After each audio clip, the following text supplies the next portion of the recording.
starting off with lesson 1.1.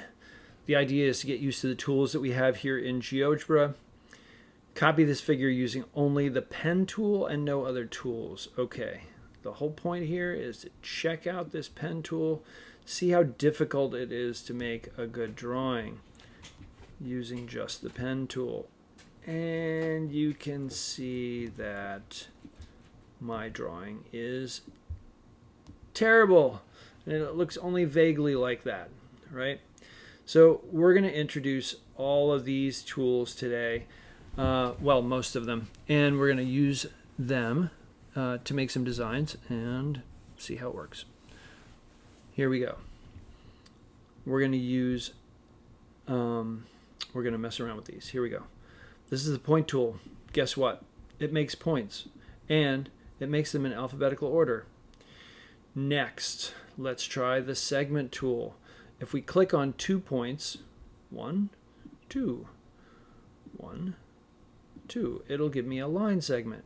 Here's the line tool. Click on 2 points. It will give me a line. Pretty cool. Use a ray. Here's a ray tool. It starts at 1 point and goes on forever. So we can go this way. We can go this way. Right? And this is the move tool. It allows us to move some of these points around. Notice that the diagram adjusts itself as we're doing this.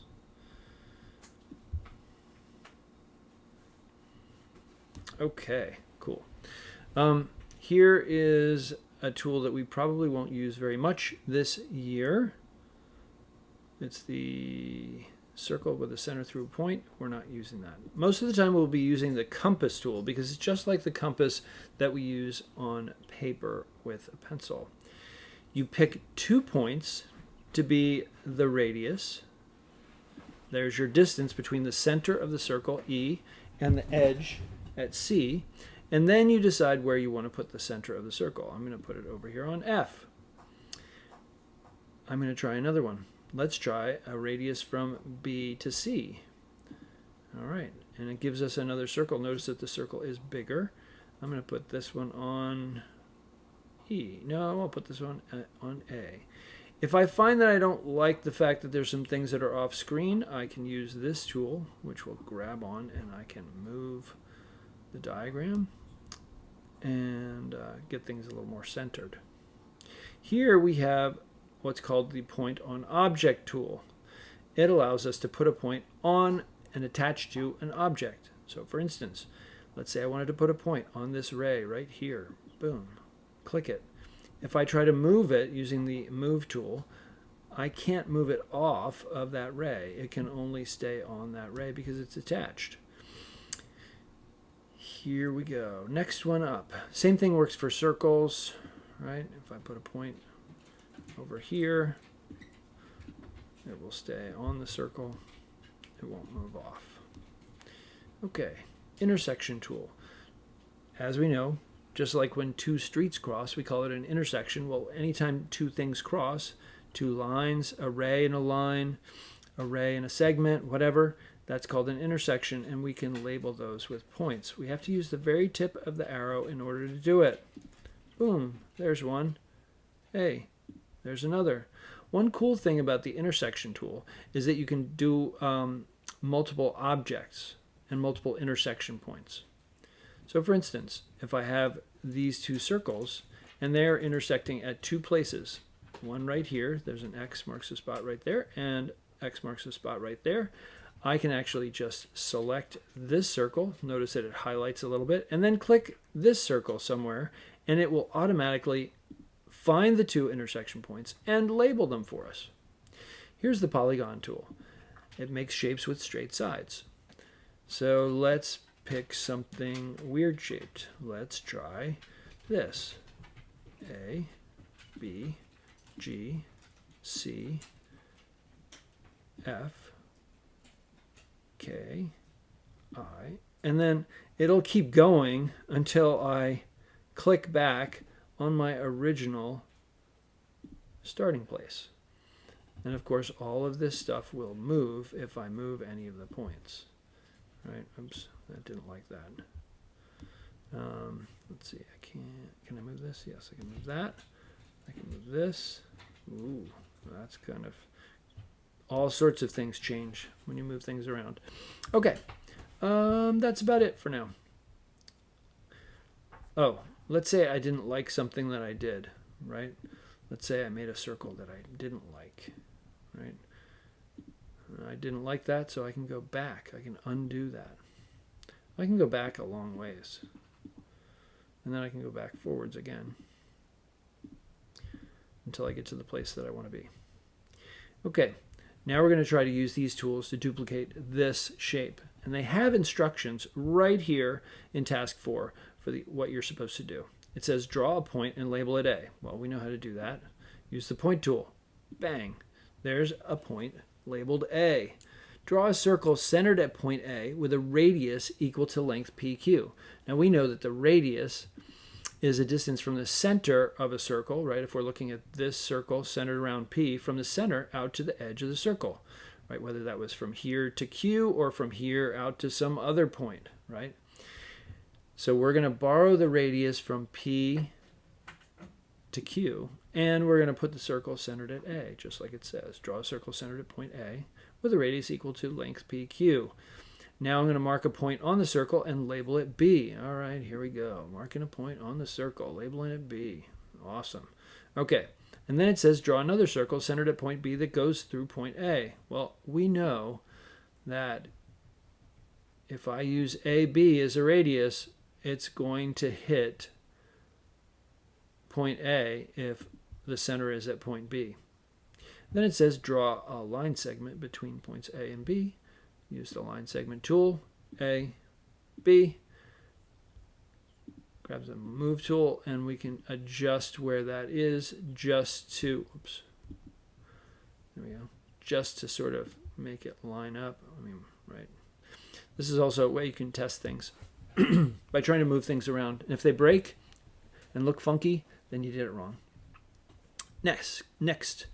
Again, we are using this space, and we're going to use these directions down here. It says create a circle centered at A with a radius AB. Well, we know how to do that, right? Compass tool, radius is AB, centered at A. Set it right there, right?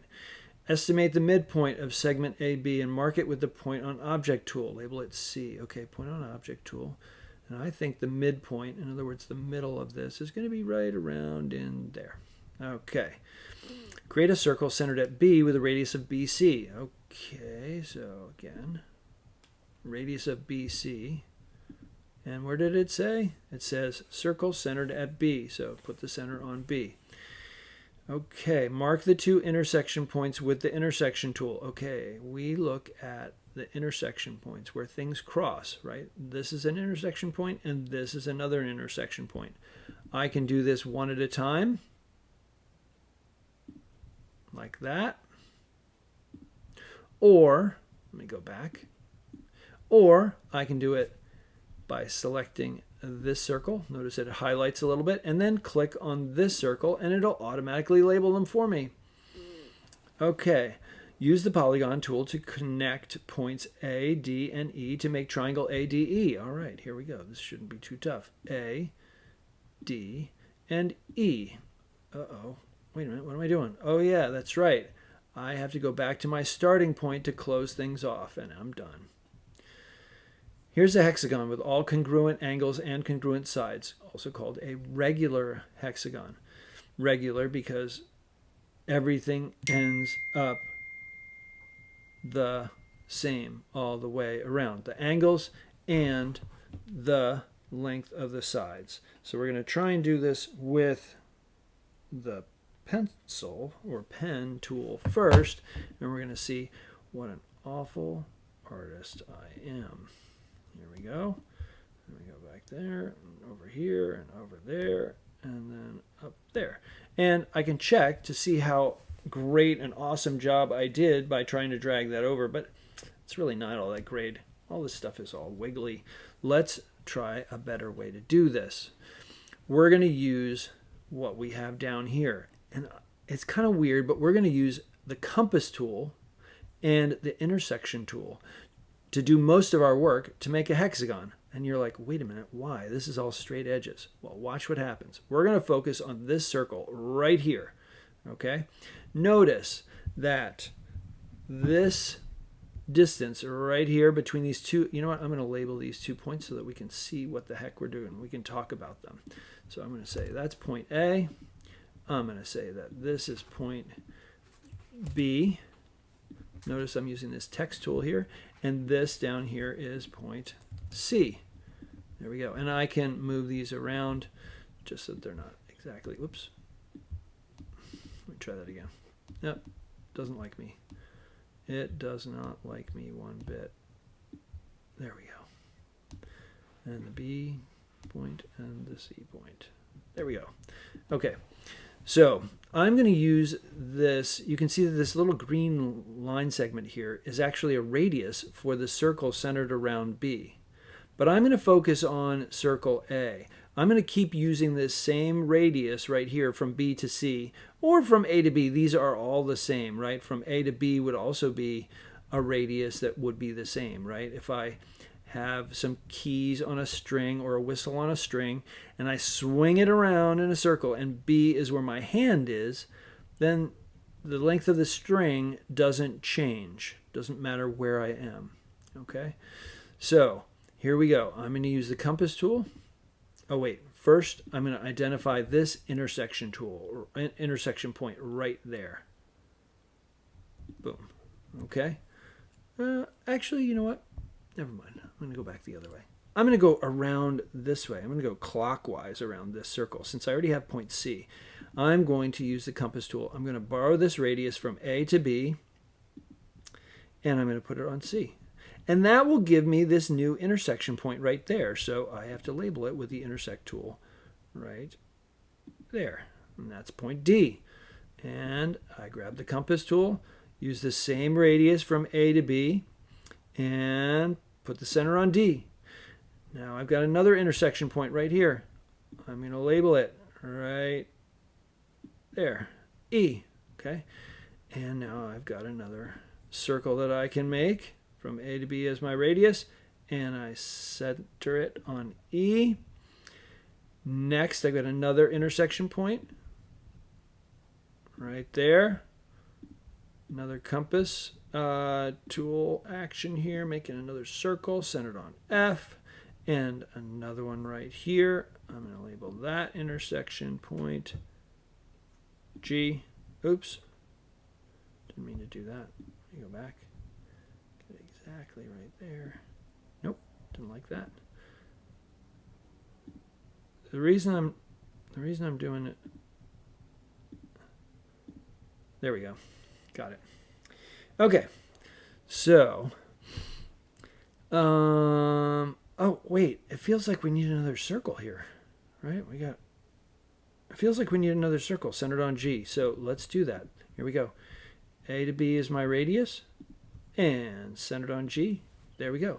Now I've got a nice little flower in the middle. And where's my hexagon? Well, my hexagon is right here. Let's put all these segments together. From C to D, from D to E, from E to F, and F to G, and from G over to B. There we go. And let's see if it fits. Let's see if it's exactly the same size. Hey, bingo. Right? So the next question is, how do I know that each of the sides of the shape that we made, this hexagon, right? How do I know that they're the same length? Show or explain your reasoning. Well, think about it.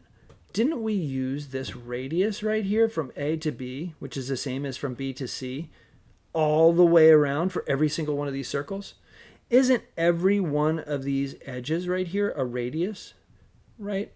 This green one is a radius of circle B. Well, this purple one right here from B to G is also a radius for circle B. So it has to be the same length. The string doesn't change length when you're swinging the keys around, right? Same thing here. This green section from B to C has to be the same length as C to D. This C to D has to be the same as D to E, etc., all the way around. Just look at each circle independently. Here's the one around F. That means that this edge right here and this edge right here Same distance because it's a radius around a radius of this circle centered on F. The distance from the center out to the edge, distance from the center out to the edge has to be the same. All right. Task 11 is an all-star question. It is meant to stretch your brain. It is definitely more than what we covered in class, but it's a chance for you to show what you know. All right. After that, head on to the practice.